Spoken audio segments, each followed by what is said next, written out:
What is it about a small town that draws them in and keeps them there? The mom and pop eateries?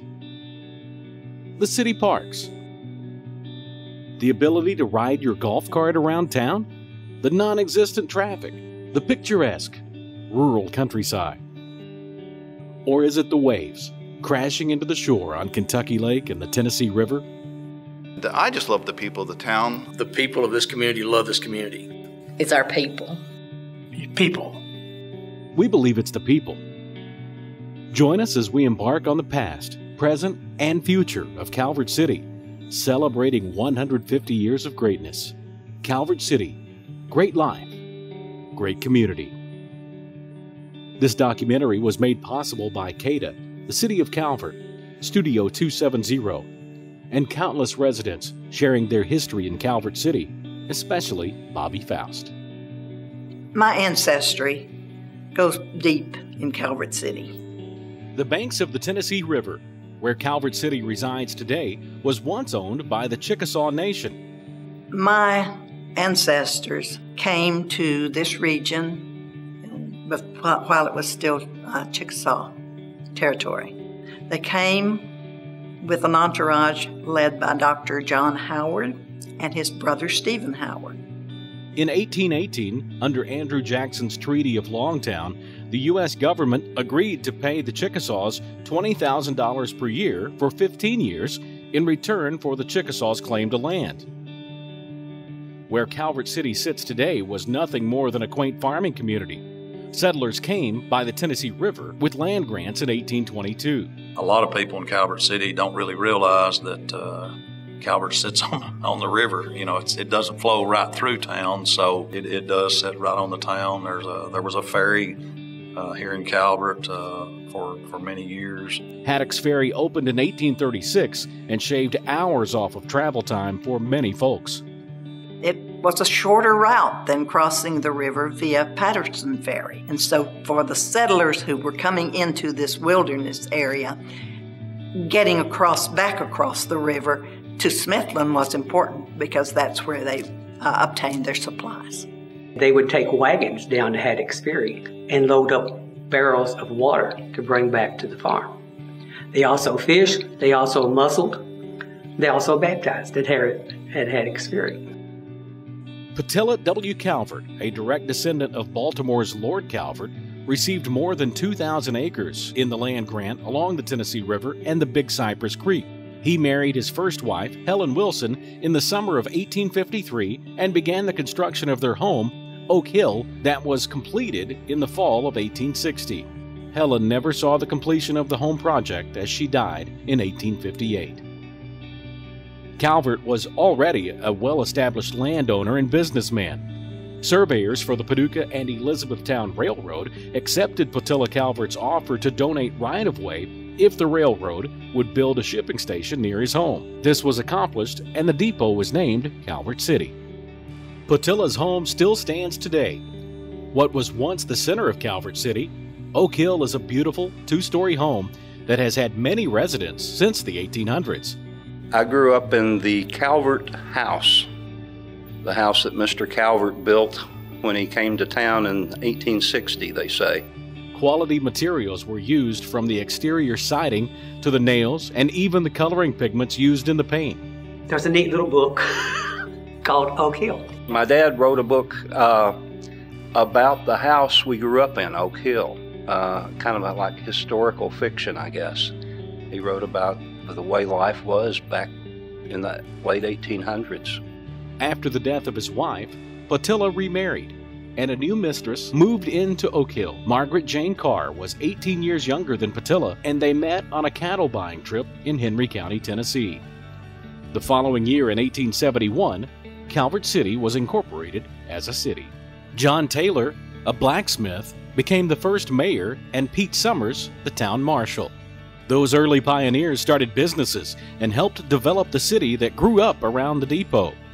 During that same year of 1871, the first supposed Major League Baseball game was played and the United States Commission on Fish and Fisheries was founded. Calvert City began as a farming community. The railroad brought life to the land and the growth came with it. Calvert City quickly became a bustling city. The railroad was a major employer in the town, and Calvert City had passenger service until 1956. And going back to Calvert City High School, the fact that the town was on a rail line, students came as far away from Catawba and Lyon County into Calvert City to attend the Calvert City High School, Little Cypress, and over toward Breland. So the rail line was a major source of commerce and activity in the community. In 1872, the city was platted into 19 blocks and 133 lots, with 6 streets running east and 6 streets running west. The earliest business development took place along what is now roughly 3 blocks of Railroad Avenue between Main and Aspen Streets, and 3 blocks north of the railroad. There were several homes built on the north side of the railroad. That was the heart of the city. In the 1870s, Patilla Calvert and his brother built a 2-story hotel fronting Railroad Street. John Lander and his wife Mary bought and operated the hotel, and also bought Haddock's Ferry in 1885 from Willie P. Finley and her husband L.E. Finley. The Lander Hotel no longer exists after a fire on one very cold night in 1974. It was located in the north parking lot of the First Baptist Church. The depot in Calvert City brought life to a quiet river town. Passenger trains came through daily, and life in Calvert City started to bloom. Stores were popping up from different families such as the Stringers, the Cox family, the Draffins, and the Sailings. There were not many good years in the 1930s. Times were hard across the United States, and Calvert City was no different. William Roy Draffin remembered his family spending the night in his father's store while his father slept with a gun by his side. People were desperate. People were starving. But Oak Hill seemed to always be the place that people could go for a hot dinner. The Great Depression was the worst economic downturn in the history of this country. And then in 1937, the skies opened and it rained for 19 days. And the proverbial straw that broke the camel's back was the Great Flood of 1937. I know we have pictures of the 1937 flood, and where our house is, it was actually up to the windows. And Daddy at that time was in school at Murray, and I remember he was telling stories of hitchhiking home because the flooding was so bad. I didn't realize it was so cold, but you could actually see chunks of ice. We lived at Heath, our family did, and refugees come out of Paducah, just gobs of them come out of Paducah and come in there in Heath High School and slept in the floor of the gymnasium there at Heath School. And my daddy fired the coal furnace to keep them warm. The rivers began to flood. Homes and businesses north of the railroad were underwater, and it was apparent that something needed to change.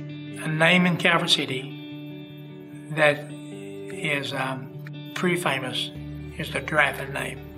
George Luther Draffin was born on July 13, 1890, to John Henry Draffin and his wife Susie Tibbs Draffin. When Luther was barely a teenager, he traveled to Paducah and got a job with Rechoff Saddlery, earning $3 a week.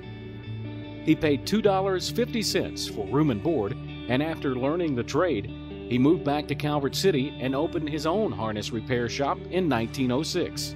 The next year, Luther's older brother Mert moved home from St. Louis, and the two borrowed $300 from their father and opened Draffin Brothers Farm Supply Company.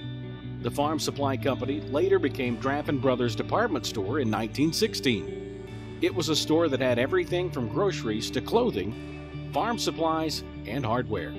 That was the big box store of its time because they had everything. Draffin's department store, they had about anything you would want. It had everything, groceries in the back, and if you went in the back door. And then up front, they had everything in the world that you could imagine. And they had everything in there that, that you kind of really needed at the time. I never had a pair of shoes that didn't come from Draffin's department store. Luther served as president of the Lower Tennessee Valley Association and lobbied hard to get a hydroelectric dam built on the Lower Tennessee River. We all knew that Luther Draffin, one of the owners of the department store, was very involved in working the political scene to get Kentucky Dam built. After turning his garage into a boatyard where volunteers built a fleet of boats to rescue more than 2,000 stranded flood victims in 1937, that dream finally came to fruition on July 1st, 1938, when Congress appropriated $2.6 million for construction. I lived in Grand Rivers until I was 4. And Mom and Dad used to talk about the dam because that's why we were there. He was hired to work on the construction of the dam. I came to Calvert City because Kentucky Dam flooded our farmland way down in Tennessee, and I couldn't get away from Tennessee River, so I came to Calvert City. I remember that one of the first trips we made in our car was driving through Gilbertsville, where the dam was underway, was being built. It had been underway, the construction there, for 2 years. And I remember seeing the homes there, up on huge wooden rollers. People who wanted to move their homes were able to do that. What was it like working on the dam? It was hard work. Hard work. Lots of concrete. Pick and shovel. I bought my first automobile working up there on the dam, paid for it, 37.5 cents an hour.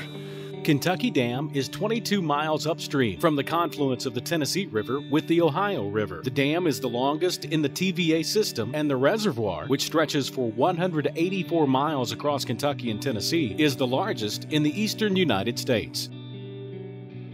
On the tail end of the Great Depression, the construction of the dam not only helped with the decades of flooding issues on farmers' land, but also provided a boost to the local economy by providing roughly 5,000 jobs. So when I think about Calvert City as a true Americana success story, I kind of think about how the development that happened after Kentucky Dam was constructed probably came at a really good time for the entire region.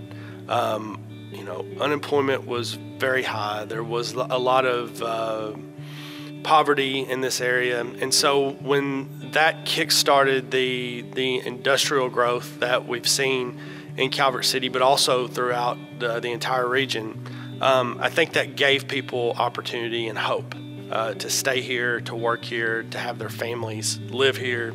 Because of Luther's persistence, the location of Kentucky Dam was placed just up the road from Calvert City. Before the dam, thousands were leaving to find work in automobile factories in Detroit and Flint, Michigan, and Kentucky Dam brought in skilled laborers from all over the country. Many families relocated to Calvert City because of the opportunity to work at Kentucky Dam. Many believe that's what's made Calvert City so special.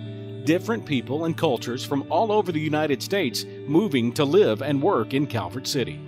The people that came here as a result of the dam, they helped us grow. They helped it become a more universal community, because they're not just the people that grew up here now. It's the people that have come here from all over the United States, and even sometimes from foreign countries, that have come here and settled and have grown this community. LTVA, led by Luther Draffin, was made up of roughly 40 business leaders from western Kentucky, northwest Tennessee, southeast Missouri, and southern Illinois. Now, the Lower Tennessee Valley Association was not just Kentucky people. It was made up of about 40 business people, so the whole region was interested in getting Kentucky Dam built. On October 10, 1945, Kentucky Dam was dedicated on a platform just below the powerful engineering success. Everybody was dressed up. Women wore their high heels and their church-going clothes. Men wore suits and ties. We knew that something big had been accomplished. Even at 11 years old, I knew that something really important was happening that day. President Harry S. Truman spoke at the dedication and summed up the success of TVA as, quote, a formula comprised of modern science, good management, and common sense, end quote. A crowd of 15,000 people gathered at the dam to hear the president speak. President and Bess Truman were friends of Dora and Luther Draffin. And he came, and people have said that Luther Draffin was responsible for getting President Truman to come and dedicate the dam. It was a bright, sunshiny day, and optimism was in the air. He continued on to say, quote, "The south and middle west of this nation are now connected by water transportation. The benefits of this dam go not only to the Tennessee Valley, they go to St. Paul and Minneapolis, to New Orleans and Memphis, to St. Louis and Kansas City, to Omaha and Sioux City, to all of the communities of the great Mississippi Valley that is served by our inland waterways," end quote. Rumor has it that Luther Draffin had a president stay at his house. That was when President Truman came. When he went down, and he went over there, and Miss Dora gave him hot dogs. That was quite a day that day. Of course, Luther Draffin didn't cease in his forward way of thinking. He knew that the power from the new dam could generate far more electricity. The community did change as a result of that, and that gave impetus to the flood control, the water management issues, and then, of course, the generation of electricity, which led to the developments of the plant complex. And that forever changed the face and economics of Calvert City once that happened. He, along with Charles Hall, wrote roughly 1,000 letters to industries across the United States, and in 1949, their diligence paid off. We have the industrial complex at Calvert City. It was a result of actual work that Luther Draffin did. He recruited a young man named Charles Hall. But Charles wrote 1,000 letters to industrial plants asking them to locate a plant here in Calvert City and telling them the amenities that were offered.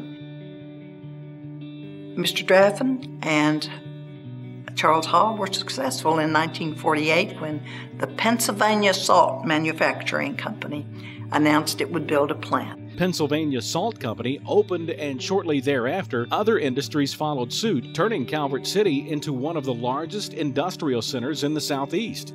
As I'm growing up, the industry's coming, and the quality of life in Calvert City is far improving. But we had the great benefit of having at our disposal some wonderful people who came with those industries, who came from cultures far different than ours. And I always say that we were diverse before diversity was popular. In my age group in the 50s, we had a lot of people moving in when the plants came into being and moving in here. So I went to school not with just people from Marshall County, but I went to school with people from Louisville, from Indiana, from Pennsylvania, from a lot of different places. And at the time, maybe we thought that some of their ways were a little weird, and I'm sure they thought ours were. But looking back, it really gave us a head start, I think.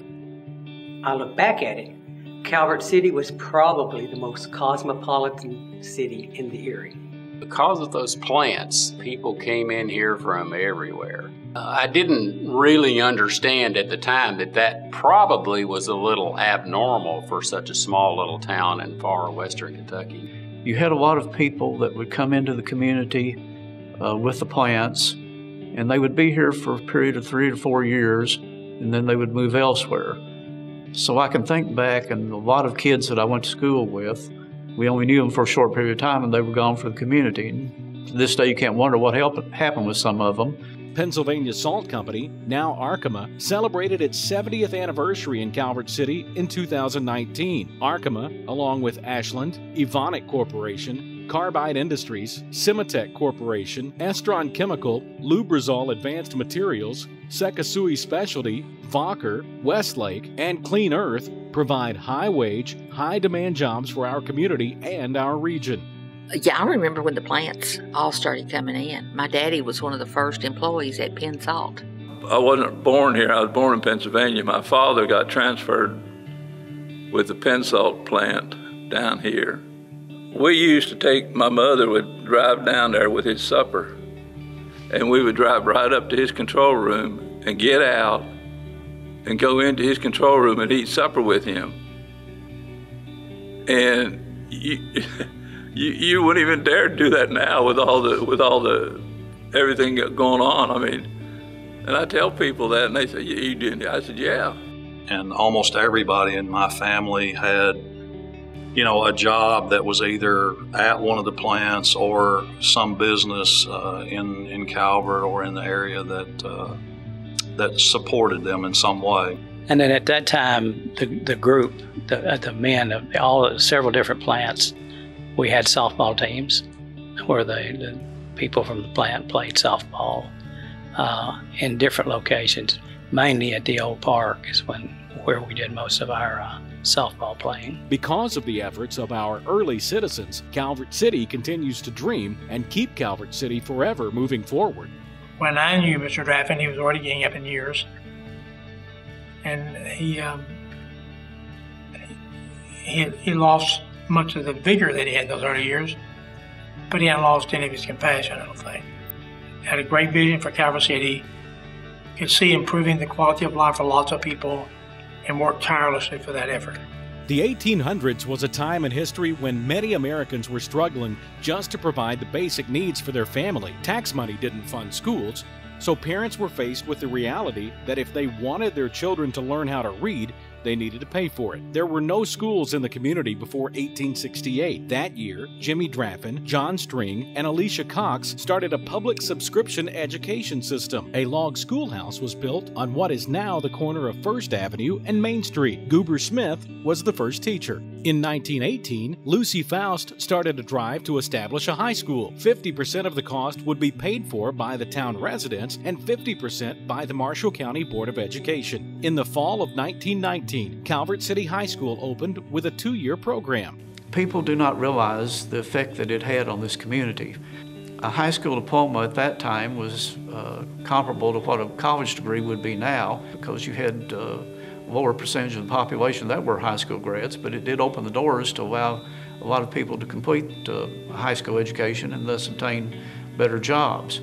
Homer and Larry Ford, parents of Dr. H.W. Ford, were the first teachers. Enrollment grew, and by 1922, the first high school class graduated from a 4-year program. We had numerous doctors, bankers, lawyers, educators that came out of that school, so its impact was tremendous. Because of the continued growth, the building was replaced by a new brick building. It cost $25,000 to build the new school and housed 1st through 12th grades until 1954, when Calvert City and Sharp High Schools were consolidated to form North Marshall High School in Palma.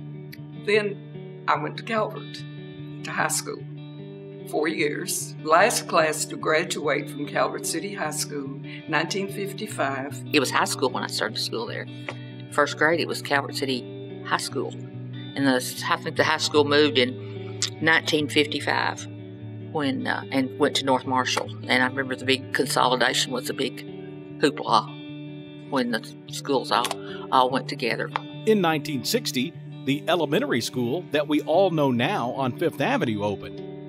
I think everybody that went to that school loved that school and the building, and there were trophies from the time it was a high school, and a huge gym, a stage. It was just almost magical, except you had to do homework, and that sort of ruined it.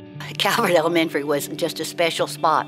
All the teachers knew each other and loved each other and supported each other. Throughout my teaching career, any time that our school has had a need, the community has come together and they've helped us. We're able to study about community services and then walk down the sidewalk and go to City Hall and go to the fire department and go to the police department, go to the library and actually see those community services live. It's not just something that we talk about. Usually we have couches and dining room tables and coffee tables where the kids are able to spread out and kind of get comfortable with themselves and then get in their element of how they're going to study and do the different project-based learning that we do. Something that makes Calvert stand out of any of our Western Kentucky schools is that our children ride their bikes to school or they walk to school. That's a normal thing. And we have little bike racks for them to put them in and chain them up if they really need to. although chaining your bike in Calvert's not really something anyone ever does. Grades 5th through 8th remained in the old high school until the night of November 21st, 1968, when the building burned. But I remember when we rolled into it, it was totally engulfed. I mean, it went up so fast, and there was not really much we could save and do.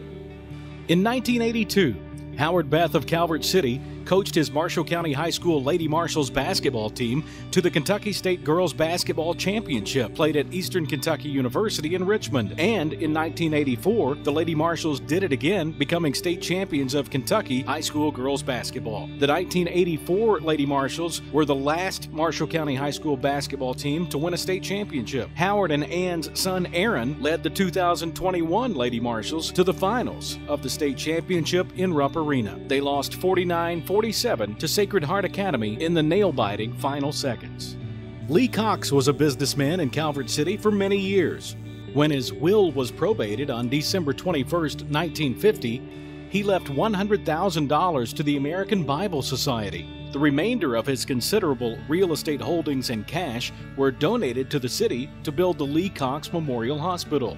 The hospital was to, quote, be built on the property known as the Old Finley Place, just east of Calvert City, end quote. Cox authorized real estate agent H. Vernon Duckett, with Mert Draffin's supervision, to handle the sale of his real and personal property. On January 12, 1958, Dr. Traylor announced pending construction. Traylor had located here in 1956, and the clinic opened September 1, 1962, housing the offices of Drs. William J. Colburn, Traylor, and Richard I. Cox. Dr. Traylor came in, and then me and Dr. Traylor and Dr. Cox, the dentist, we decided to build that clinic over there. Cox died a little bit before I got here, and one of John Lovett was in charge of his affairs, and he left everything to Calvert City to build a hospital. I said, Calvert City is not big enough for a hospital, and could we use some of that money to build the clinic, and then we'll rent it from you on that? So he said, yeah, that'd be fine, he thought. Though a hospital was never built, the Calvert City Convalescent Center opened on Cox's land in 1973, and Cox Manor Apartments, built later, also stand on the property he left to the city. Besides the clinic building, Convalescent Center, Cox Manor Apartments, City Hall, the Calvert branch of the Marshall County Public Library, and the Civic Center, the skate park, basketball court, and the ball fields between the railroad and those buildings all stand on property Lee Cox left to the city. I love the parks. I brag about Calvert City all the time on our parks. The first skate park in Western Kentucky was here. In the early 2000s, Jordan Colburn and Wes Canup, two young men in Calvert, decided they wanted a skate park in the city. And at the time, my oldest son, Chris Bynum, was on the city council. There was some resistance to having a skate park just because it wasn't totally understood what a skate park was and what it could be for the community. And there was opposition from some of the members on the council, and this was in 2002, 2003. Chris was a big old boy, and he knew that team sports weren't for everyone. Now, he did play team sports, but after a while, his weight and other things just got in the way. But he knew that some kids needed an individual sport. And so he supported the skate park. And it was tough going. And I have to say that Wes and Jordan never gave up on their vision. Well, in 2003, Chris was killed in a four-wheeler accident. And one of the good things that came from that tragic event was that the skate park did pass through the council, that it was decided that they would build a skate park and that they would name it after Chris. And it was first located right behind the Civic Center, and it was a good outlet for a lot of kids. And then I'm trying to think, several years after that, almost 10 years after that, there were some criticisms had surfaced again about the skate park, and at the time the council had decided maybe not that they would not fund the skate park. So Mama came to the rescue and we started I would call it a grassroots effort to save the skate park. And I think it's one of those things where God intended for there to be a skate park here. And a lot of the kids got together. They went to the council meetings, meeting after meeting, telling them the good things that the skate park could be and how much it meant to them.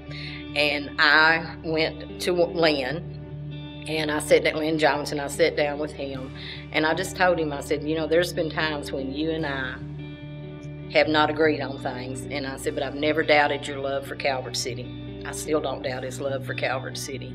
And I said, please help me save this skate park. And he said, Nita, the skate park's okay. We're going to have a skate park. And he was true to his word. And God blessed our efforts. I mean, he truly did. And Alex Evans is one of the boys. There's several others that were involved in this. And not only did we save the skate park, but the skate park was moved and it was doubled in size.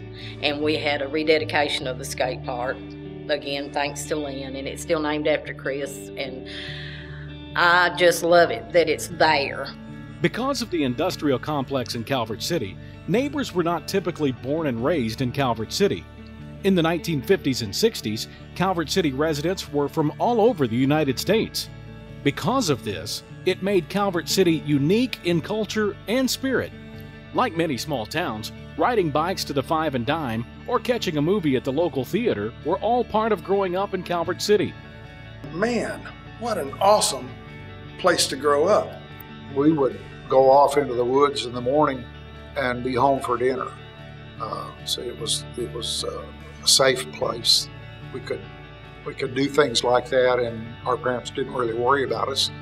Of course, our parents were everybody in the neighborhood. You couldn't get away with anything because you were being raised by community. And just riding our bikes through the streets of Calvert and playing outside until it was dark, and you knew when those street lights came on, that was time to go home. We could ride our bikes, and you know, our parents didn't expect to see us back until it was dinner time.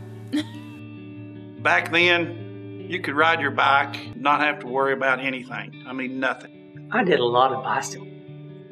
Just running around the neighborhood kids just playing all the time. We were bicycle warriors. You know, we'd ride to somebody's house and they'd feed us, and we'd ride to somebody else's house and they'd feed us, and then we'd ride to the lake.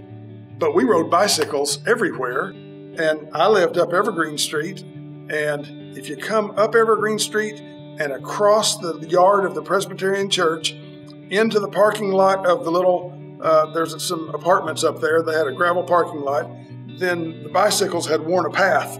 After you left the parking lot, you could go down into the backyard of the shopping center, and in just a second you could be at Miss Ross's and get sweet tarts. You know, the kids in Calvert City were always a pretty good group of kids, and they were always pretty close. You know, it didn't matter if you were from, you know, Hawthorne Street, or you were from Holly Street, or you lived over on Evergreen. We had free reign of the town. You could run around on your bicycles and go meet people for massive wiffle ball games in the church lot of the Presbyterian Church. The only sport that I really remember was baseball.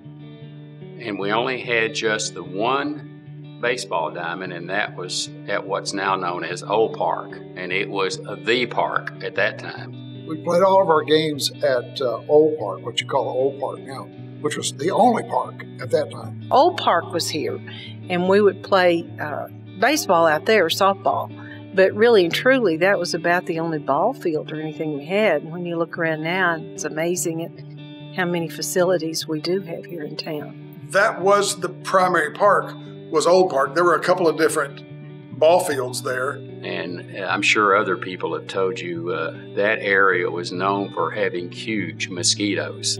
So there were huge mosquitoes out there. Couldn't hardly stay down there, the mosquitoes back you off. If you just stand still a minute, the mosquitoes would pick you up and carry you over to right field. you wouldn't have to take us down. You wouldn't want little kids playing in the outfield because the mosquitoes might take them off. Have you ever seen a mosquito that big in all your life? Well, that was back really before the time of good mosquito spray. And so you played a ball game and you covered yourself with 612 insect repellent. So you stunk to high heaven, but it didn't matter, but you had to keep those bugs off of it.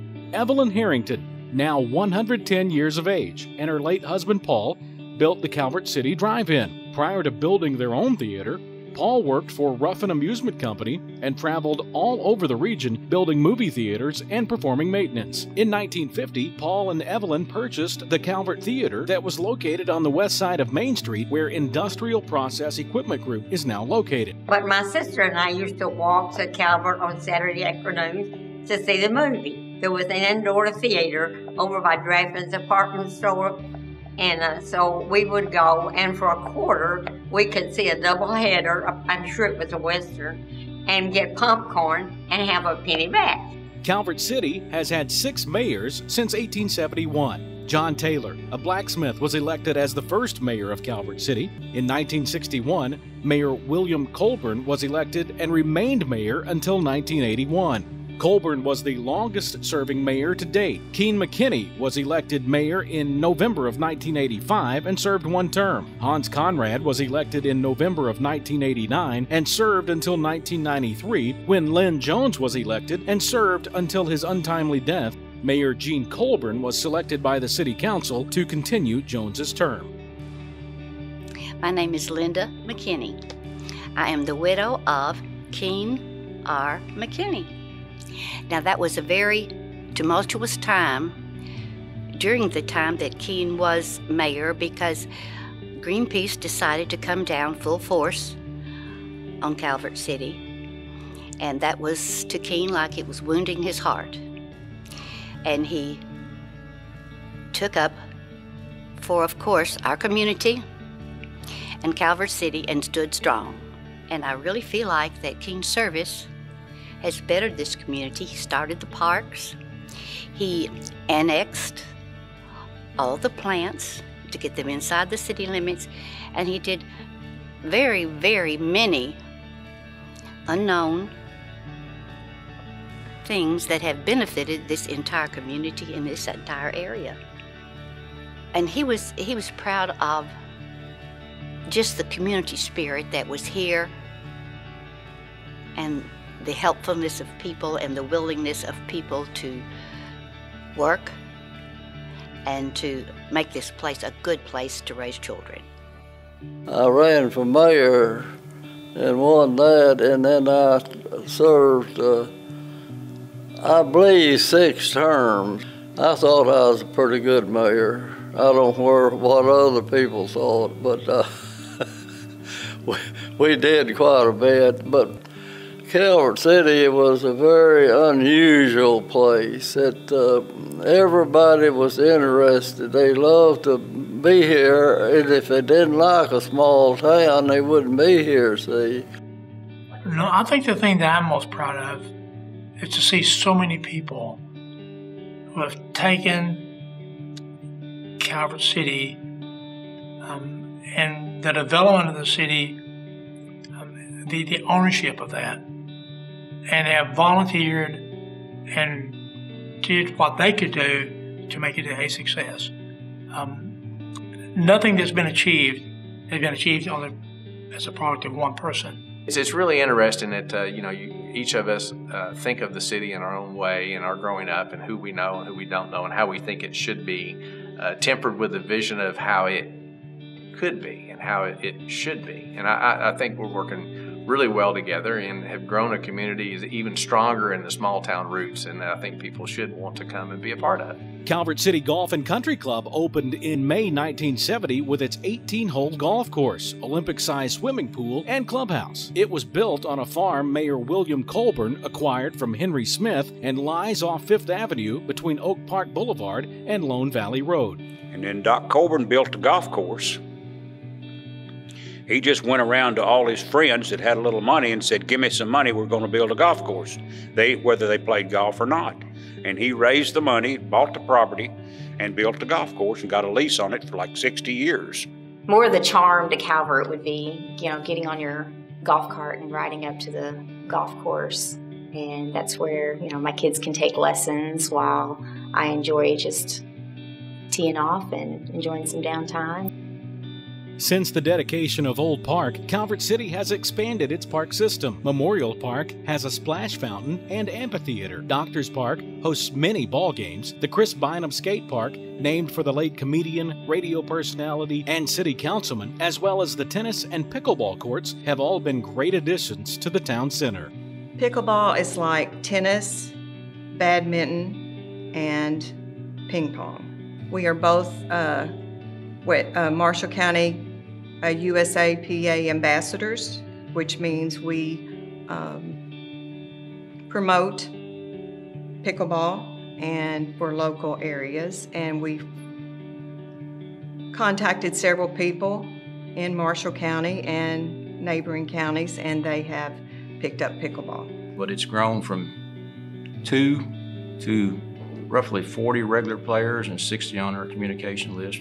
On December 11, 2017, Calvert City Council recognized David Chumbler, a regular player on the city's basketball courts since they were built. The mayor said the council was recognizing Chumbler, quote, for inspiring countless youths and adults through his dedication to sports, end quote. The city also installed a marker with Chumbler's image etched on it. The inscription reads, quote, a tribute to David Chumbler, whose athleticism in sports has practice, patience, and perseverance.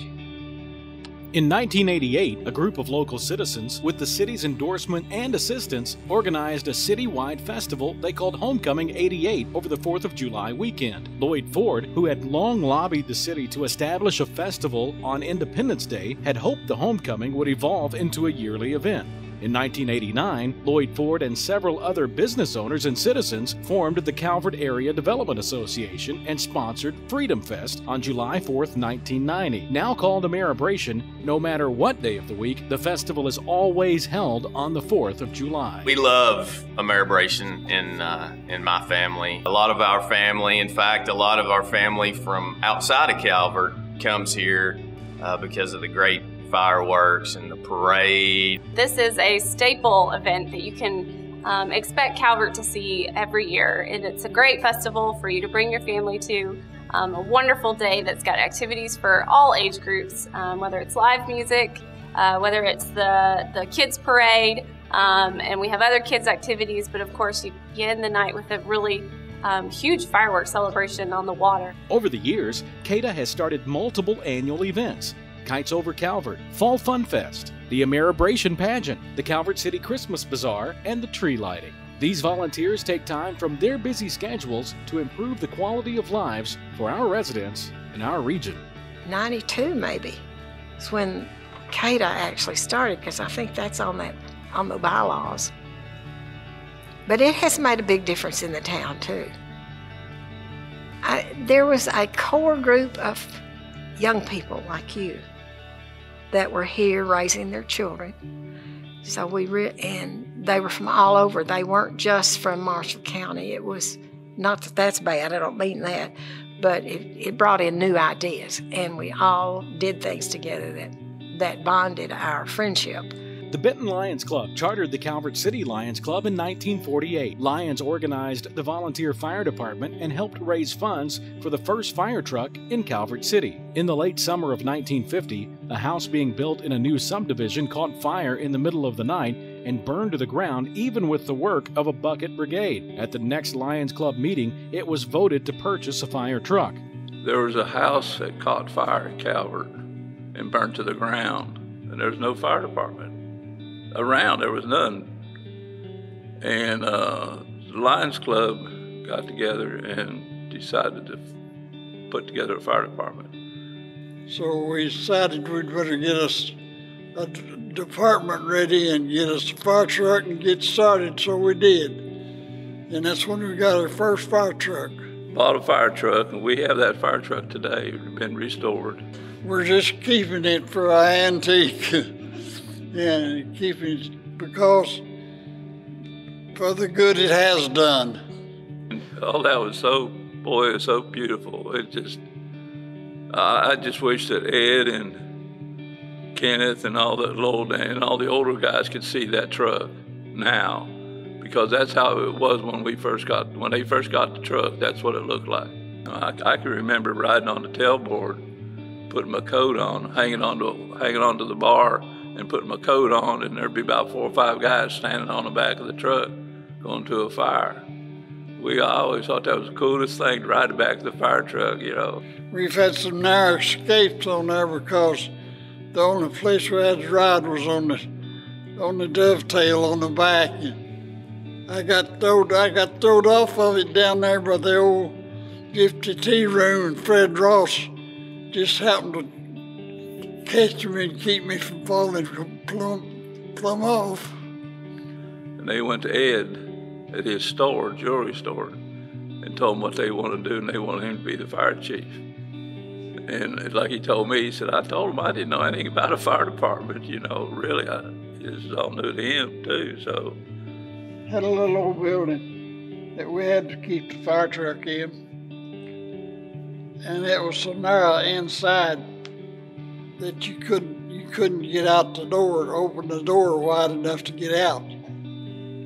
I got on the fire department in a different, unique way. I was dating the fire chief's daughter, Sherry. And I had gone home with them one day after church to eat lunch. And Ed said, fire meeting tomorrow night, I'd like to see you there. I just kind of blew him off. Because that was the furthest thing in my mind, was getting on the fire department. But I still wanted to date his daughter. So I didn't go. Well, another month rolled around, and I was eating lunch with him again, and he had a way of looking over his glasses at you, and he told me, he said, I missed you last month. I didn't see you at the station. I'd like to see you there. So I said, well, I'll think about it. Well, that afternoon we was riding around, and Sherry said, what are you doing tomorrow night? And I said, I don't know why. She said, I think you need to go to the fire meeting. I said, do what? She said, I think you need to go to the fire meeting if you want to continue dating me. And I said, well, I'd like to continue dating you, and I reckon we'll have to see. So guess where I was at on the Monday night? I was at the fire station. And the fire department was out one night practicing burning an old barn. And my brother and I, you know, curious as we were, we walked down there. And Chester, who's Mr. Lowell O'Daniels, was the assistant chief then. And he said, what are you boys up to? We said, oh, we're just being nosy. He said, well, here, grab a hold of this hose and spray it on that fire. So that's how we got hooked. This is an old style helmet. As you can see, it's made out of leather. And this was given to Ed when he retired. Of course, when he died, I got a hold of it, and I have it now. But we'd be doing something, and I would stop and think, what would Ed say or do? You know, or at a fire, I would be doing something, and I'd say, now, how would Ed do this? So you do that, but, you know, I admired him a lot, I really did.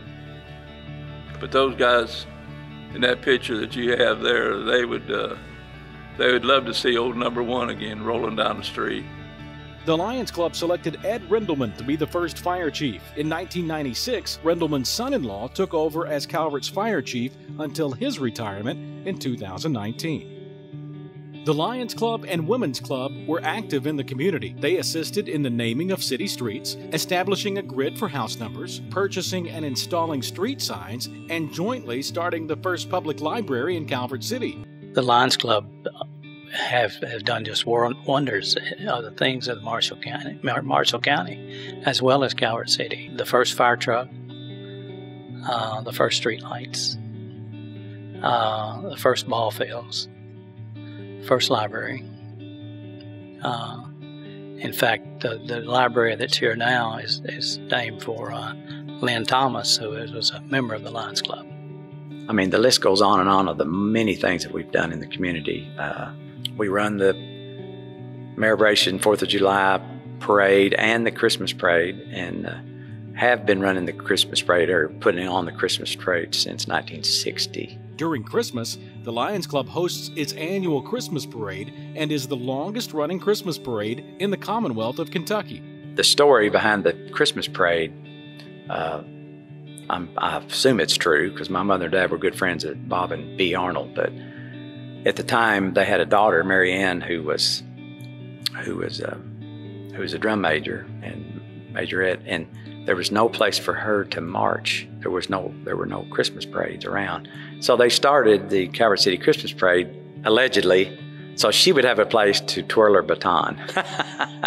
The Calvert City JCs were organized on December 18, 1961, with 5 men attending the organizational meeting. By the January 28, 1962 meeting, the membership had grown to 26. The JCs conducted their charter banquet February 26, 1962, and 2 years later, in 1964, the JCs built the Civic Center on Lee Cox's land with volunteer labor. The JCettes, the wives of the JC members, were organized soon after the men's group. I was the president of the local JC chapter, and I learned so much from the JCs. I don't think they're very viable now, but the whole idea of them was to provide young men with the opportunity to participate in an organization, to learn communication, leadership skills. That really was what they were about. And sometimes it was almost like, let's go have a project so that we can have someone who can be chairman of that project and lead it. I mean, sometimes they almost seemed that way. The project in itself was almost secondary to sort of the process or the journey of it. After the Civic Center was completed, the JCs and JCettes began hosting teen dances on Saturday nights.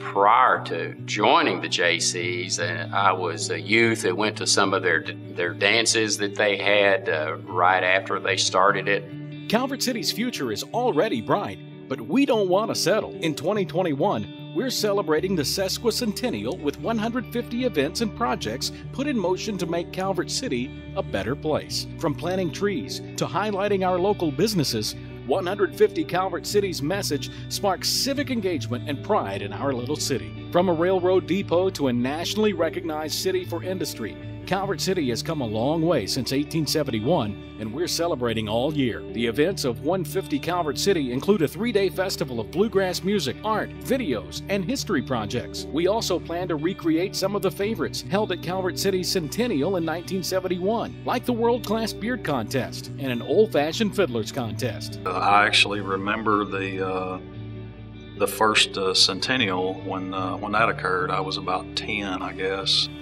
We wore our long dresses to work, and then there was the Centennial Ball. I remember we went to that, and seeing all the men run around with their beards, that was kind of comical. All the men decided to grow beards and make it look more like it did 100 years ago from then. It had the neatest beard and the longest beard, and I don't know, 3 or 4 different kinds.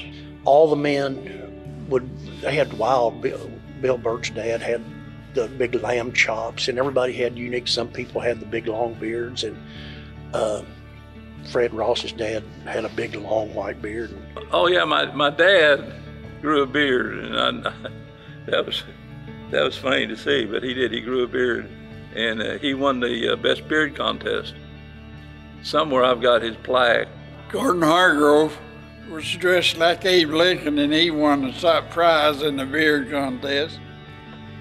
Yeah, Fred Ross was connected with the paratroopers at Fort Campbell, and he got them to jump down there in the ballpark. But that centennial was a big deal.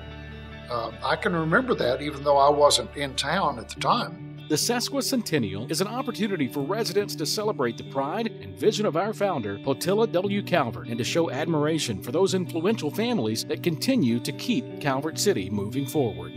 When you care about your community as Calvert Cityans do, you must act in its best interests in all things, balancing the significance of the past and promising a brighter future. That is exactly what our current leadership continues to do. Now, when I sit down at Food Truck Friday on Friday nights and see the people in the park, and I see the people playing soccer and playing in the fountain and the bands playing on the stage, it brings tears to my eyes because that's Calvert City. That's how we've grown. Calvert City, you're never alone. If you feel lonely, you just walk out your door, you find a park, and that's where you'll find somebody to chat with. I think the greatest feature that this community has is the people itself. The people of this community love this community. But there's just something about the hospitality, the interaction of Calvert City. It's just a good community where if you need something, it's available. All you have to do is go ask. I always say that Calvert City is just it's sort of a hidden gem. Everybody goes down 62 or they pass through on the interstate and they think that's all there is to Calvert City until maybe they just drive a little farther over to Fifth Avenue and see the parks and see what all we have going on. But I'd also throw in there that our biggest resource is our people.